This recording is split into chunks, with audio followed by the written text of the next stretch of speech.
আলামিন ঘোষণা দিলেন লাকাদ খলাকনাল ইনসানা ফি আহসানি তাকওয়িম। আমি চারটা জিনিসের কসম খেয়ে তোমাদেরকে বললাম, বান্দারে আমি তোমাদেরকে উত্তম সূরত দিয়ে বানাইছি। একসাথে বলা যাবে কি আল্লাহু আকবার। হুজুর হজে গেছে, আমি মিসকিন ও যাওয়া নসিব হয়েছে, আলহামদুলিল্লাহ। কন্যা আলহামদুলিল্লাহ। আফ্রিকার কিছু মানুষ পাওয়া যায় একেবারে আলকাতরা, সেই তো কালো। আমাদের দেশে কালোর মেশাল যদি দেন তাহলে আলকাতরা, আর সুন্দরের মেশাল দিলে মানুষ মানুষের কথা বলে না, হরিণের কথা বলে, হরিণের মতো সুন্দর। আলকাতরা আমি একবার আফ্রিকানের হাতের মধ্যে চিমটি খেয়ে দেখলাম যে আলকাতরাটা মার্কসেরই কথা, ওটা দেখলাম তো না, এটা অরিজিনাল কালা, এত কালা। অথচ আল্লাহ পাক এই কালো মানুষটাকেও সুন্দর করেছেন, আর সুন্দর বলেছেন কারণ হলো আরেকটা আমানত এই মানুষটার দেহের মধ্যে আল্লাহ দিয়েছেন। আল্লাহ ডেকে বলেন, কুলুবুল মুমিনিনা আরশুল্লাহ, মুমিনের কলব হলো আল্লাহর সিংহাসন। এটা হরিণের মধ্যে নাই, বাঘের মধ্যে নাই, হাতির মধ্যে নাই, কুমিরের মধ্যে নাই, অন্য কোন জাতির মধ্যে আল্লাহ দেন নাই। মানুষের কে আল্লাহ দেওয়ার কারণে মানুষকে শ্রেষ্ঠ বলেছেন মুসলমান। এই কলব যখন জিন্দা তখন দেখবেন মানুষের সব কিছু জিন্দা। কলব পরিষ্কার, সব পরিষ্কার। কলবের মধ্যে ময়লা, সব কিছু ময়লা। দেখবেন এই যে আমাদের পৌরসভার যত ড্রেন আছে, এখন তো শীতকাল, এখন মনে হবে না, বর্ষাকালে যে ড্রেন পরিষ্কার নাই, ওই ড্রেনের মধ্যে ওই এলাকা দেখবেন একেবারে সয়লাভ, রাস্তা দিয়ে মানুষ হাঁটতে পারে না। তখন কমিশনার একবার গালাগালি করে, সুইপার গালাগালি করে, আবার এলাকার মেম্বার চেয়ারম্যান গালাগালি করে, কেন তারা এটা পরিষ্কার করে না।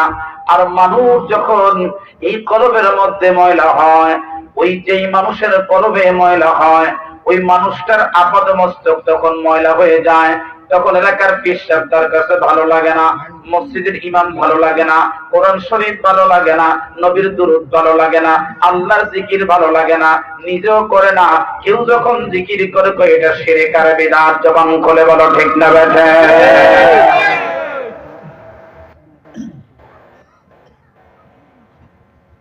আমি নবী না চিনিলাম, কি যে ভুল করিলাম, বসমে ডালিলাম ঘি মানুষ হইয়া ভবেতে আসিয়া মানুষের করিলাম কি, মানুষ হইয়া ভবেতে আসিয়া মানুষের করিলাম কি। মানুষ হওয়ার পরে আপনার দায়িত্ব বেড়ে গেছে। দেখবেন এলাকার মধ্যে যত ভালো কাজ হয়, ভালো কাজের ব্যাপারে এলাকার কোন মাতব্বরের প্রশংসা কেউ করে না। যখন কোন খারাপ কাজ হয় দেখবেন সবার আগে এলাকার কমিশনার সাহেব ভালো না, যদি ভালো হইতো এলাকাটা ভালো হইতো, ঠিক না বেশি? বহু এলাকার মধ্যে দেখছি এলাকার কমিশনার সাহেব রাইসা ঘন্টার পর ঘন্টা স্টেজে বসে থাকে, কারণ তারা আল্লাহর কোরআনকে ভালোবাসে, নবীর নামকে ভালোবাসে, নবীর সালাতু সালামকে ভালোবাসে। যেমন আমাদের আসাদুজ্জামান সাহেব শত ব্যস্ততার মাঝেও নির্বাচনী ব্যস্ততা, বুঝেন তো, এত কিছুর মধ্যে কোরআনের মাহফিলে বসা। বুঝতে হবে এমন একজন অভিভাবক যদি আমাদের হয়, ভবিষ্যতে আমাদের উপকার হবে না ক্ষতি হবে। একসাথে বলুন তো আল্লাহু আকবার। না হয়নি, আরো জোরে। ইংরেজি মাহফিল করলে মিলাদ শরীফ পড়লো, হুজুর কেবলা আছে, হুজুর কেবলা জানে আমরা আক্রোশিত মানুষ, তো আমাদের মিলাদে এর থেকে অনেক বেশি মানুষ হয়। আলহামদুলিল্লাহ কম না। আমাদের আজিমুসান এক একটা মাহফিল আপনাদের গাজীপুরে মাঝে মাঝে হয়, কতগুলা মানুষ হয়, ৮০, ৮১, ৮২ এক তবরক হয়। তিনি খাওয়ার জন্য তার জিনে তো আর খায় না, মানুষই তো খায়। তো এই ছোট মাহফিলের মধ্যে বসে আছি, এটা মানুষের মনে করতেছে আমরা বুঝি দিয়ে একজন বসে আছি। এতগুলা মানুষ যে বসা, একটা তাকবীর দিয়ে এলাকা মানুষকে একটু জানাইয়া দেন না, কি বলেন? ঠিক না বেঠে? যারা কম্বলের নিচে ঘুমাইছে হেরে একটু আফসোস করুক। নারায়ে তাকবীর, আল্লাহু আকবার। এখন মনে হইতেছে মাহফিলে কিছু মানুষ আছে। নারায়ে রিসালাত, ইয়া রাসূলুল্লাহ।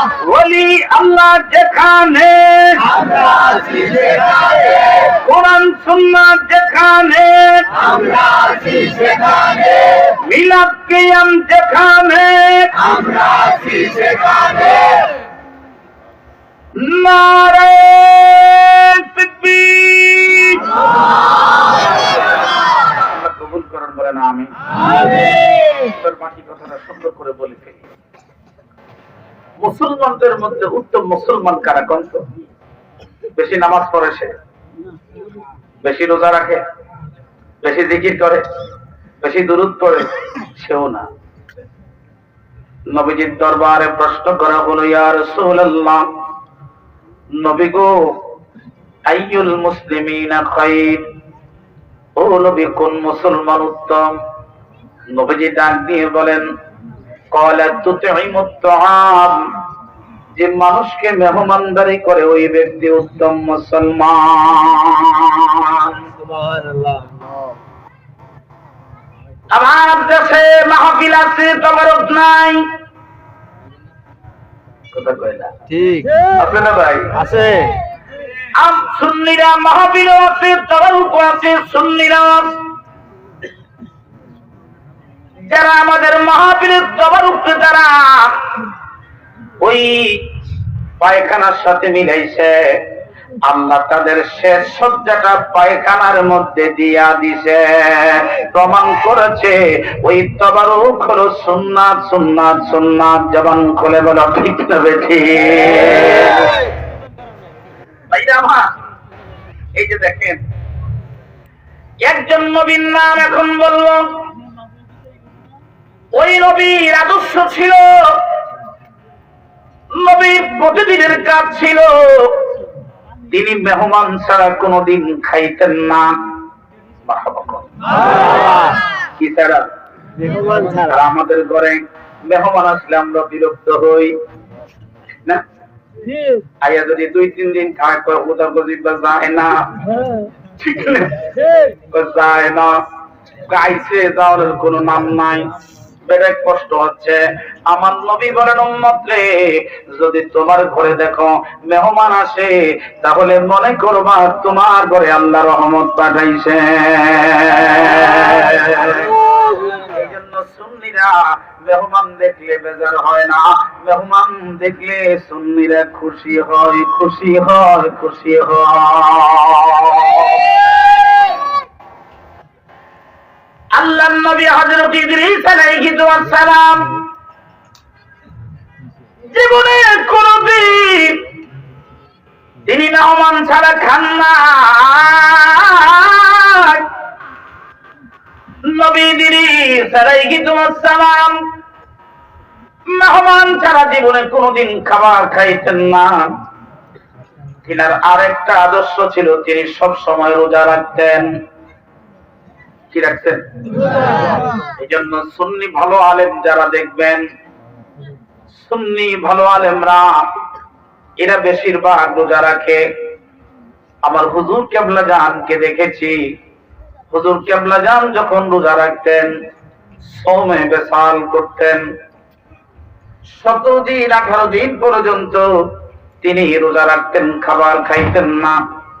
একদিন আসরের নামাজের সময় দরবার শরীফে রাতের খাবার দেওয়া হয় আসরের নামাজ থেকে মাগরিব পর্যন্ত। মাগরিবের পরে আর কোনো খাবার নাই।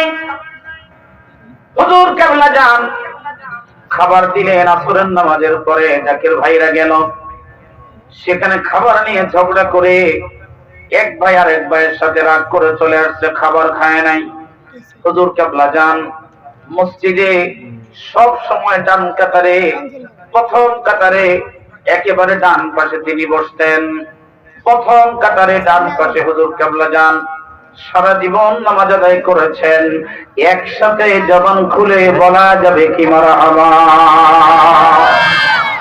ইয়া মুসলমান, জাকির ভাইরা কানতে কানতে হুজুরের কাছে আসছে, হুজুর হুজুর আমরা সারাদিন কাজ করে খাইতে পারি নাই, খাবার ঠিক মতো দেয় না। হুজুর কেবলা যান ডাক দিয়ে বললেন, বাবা আপনাদের তো মুর্শিদ আছে, মুর্শিদের কাছে এসে আপনারা বলতে পারছেন বাবা আমি আজকে 18 দিন 18 রাত্র পর্যন্ত না খেয়ে থাকছি বাবা, বলার কোনো মানুষ নাই, এই জন্য খাবার খাইতে পারি নাই, নালিশ দিতে পারি নাই। আল্লাহ